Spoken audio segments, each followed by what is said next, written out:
Hello everyone, this is Jyoti. Welcome back to my channel. आज हम पढ़ेंगे क्लास 5th की Bhasha Bharati MP board part 6 Panna का त्याग। इसके शब्दार्थ और क्वेश्चन आंसर कर लेते हैं। उससे पहले अगर आपने मेरे चैनल को सब्सक्राइब नहीं किया है तो प्लीज सब्सक्राइब करें ताकि सबसे पहले आप वीडियोस देख सकें। क्वेश्चन नंबर 1 देख लेते हैं। निम्नांकित शब्दों के अर्थ शब्दकोश से खोजकर लिखिए। पहला है ज्वाला। ज्वाला का अर्थ होता है अग्नि, कपटी का छली, विचित्र का अनोखा, अविरल का बिना रुके हुए, अविचल का अडेक, चित्कार का भय से चिल्लाना, शैया का बिस्तर, पाषाण का पत्थर, शोणित का रक्त, मृगी का हिरनी, कौंद का बिजली की चमक या फिर चमक, हाहाकार का आतंक से रोना चिल्लाना, मही धरती, कातर डरा हुआ, छौने यानी मासूम। क्वेश्चन नंबर 2 देखिए। निम्नलिखित प्रश्न के उत्तर लिखिए। पहला है बनवीर तलवार लेकर महल में क्यों गया था?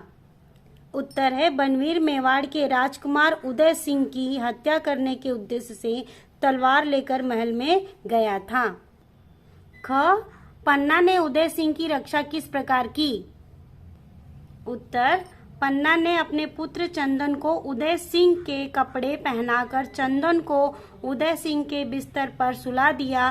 गुस्से में अंधे बनवीर ने बिना देखे उदय सिंह बने चंदन का वध कर दिया। ग उदय सिंह को बचाने में कीरत ने किस प्रकार सहायता की? उत्तर है कीरत मेवाड़ के राजघराने का एक स्वामी भक्त सेवक था। उसने उदय सिंह को बचाने के लिए पत्तल दोनों के टोकरे में छिपाकर सुरक्षित महल से बाहर निकाल दिया। घ चंदन की हत्या किसने की? चंदन की हत्या बनवीर ने की। अंग पन्ना क्यों प्रसिद्ध है? उत्तर देखिए पन्ना अपनी स्वामी भक्ति, निर्भयता, त्याग और बलिदान जैसे अतुलनीय गुणों के कारण प्रसिद्ध है। क्वेश्चन नंबर 3 देखिए। कविता की इन पंक्तियों को पूरा कीजिए। पहला क देखिए। बादल में बिजली कौंध गई, था एक विचित्र विचार जगा। ख चंदन को उदय बना डालूं तो रक्त प्यास बुझ सकती है। घ बहते थे आंसू लगातार, माँ का ममत्व चित्कार उठा। पाषाण बन गई थी ममता, चंदन सपनों में खोया था। इतने में हाहाकार मचा, यमराज आ गया महलों में। च इतिहास सदा दोहराएगा, स्वामी भक्ति का यह पन्ना। क्वेश्चन नंबर 4 नीचे लिखे भाव या विचार कविता की जिन पंक्तियों में आए हैं वे पंक्तियां लिखिए। तो यहाँ पे देखिए क से ख तक, क से च तक यहाँ पे आपको कविता के भाव और विचार दिए गए हैं और ये कौन सी पंक्ति से लिया गया है मैं आपको अभी बता देती हूँ। यहाँ पर देखिए प्रश्न 4 में जो पंक्तियां पूछी गई हैं ये वो पंक्तियां हैं। यहाँ पे मैंने टिक मार्क कर दिया है। आप चाहे तो स्क्रीनशॉट मार के और आप अपने जो बुक है हिंदी की बुक में यहाँ पे टिक मार्क कर सकते हैं। यहाँ देखिए जो पहली पंक्ति है ये यहाँ पे 1 नंबर, यहाँ पे नंबर वाइज मैंने कर दिया है। 1 यहाँ पे 1 2, यहाँ पे देखिए 3 4 5 6 ये नंबर्स मैंने डाल दिए हैं। इस तरीके से आप स्क्रीनशॉट ले करके और आप अपने बुक में टिक कर सकते हैं। नेक्स्ट है भाषा अध्ययन। पहला प्रश्न देखिए। निम्नलिखित शब्दों के शुद्ध उच्चारण कीजिए और लिखिए।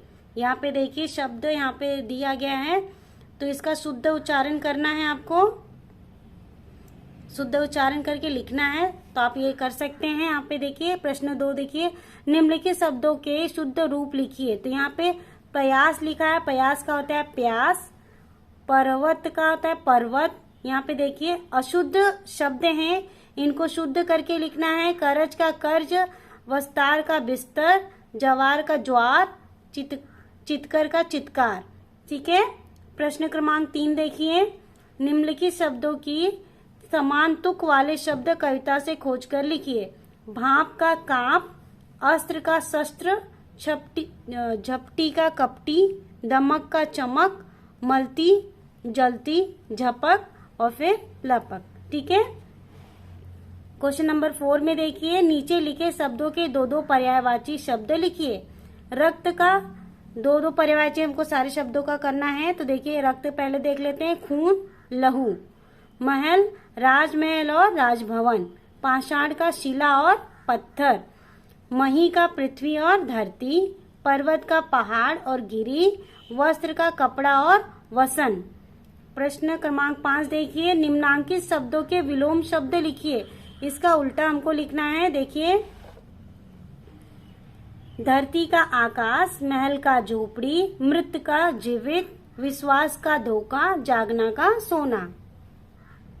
क्वेश्चन नंबर 6 देखिए, निम्नलिखित अनेकार्थी शब्दों का वाक्यों में प्रयोग कीजिए। हम अगले पेज पर हैं, ठीक है। अब यहाँ पे देखिए, शब्द एक है लेकिन उसके जो अर्थ है वो अनेक है। तो यहाँ पे 3 शब्द हमें दिए गए हैं, उत्तर, काल और आम। तो उत्तर में हमको 2 तरीके के वाक्य बनाने हैं जिसका अर्थ अलग अलग है। देखिए, उत्तर यानी एक दिशा बतानी है और उत्तर यानी एक जवाब बताना है। काल में भी इसी तरीके समय बताना है एक वाक्य में, दूसरे वाक्य में मौत, और आम का एक साधारण है और एक फल है, ठीक है। तो आइए वाक्य देख लेते हैं। पहला देखिए, उत्तर। उत्तर को हम इस प्रकार लिखेंगे। पहला जो वाक्य हमारा बनेगा, हमारे देश के उत्तर दिशा में हिमालय पर्वत है। और दूसरा वाक्य, यह उत्तर सही नहीं है, ठीक है, समझ में आपको। काल देखिए, यह मंदिर प्राचीन काल का है, यहाँ समय का बोध हो रहा है, ठीक है। और नेक्स्ट वाक्य यहाँ पे देखिए, भगवान राम रावण का काल बनकर आए। आम देखिए, जनता आम नहीं खास होती है। और यहाँ पे आम फल है, आम बहुत मीठा फल होता है। यहाँ पर हमने चैप्टर 6 कंप्लीट कर लिया है, शब्दार्थ और क्वेश्चन आंसर भी, ठीक है। अगर आपको यहाँ पे कोई इस लेसन में किसी भी क्वेश्चन से इश्यू है, कुछ आपको समझ में नहीं आ रहा है, तो कमेंट बॉक्स में आप पूछ सकते हैं। Till then, bye bye.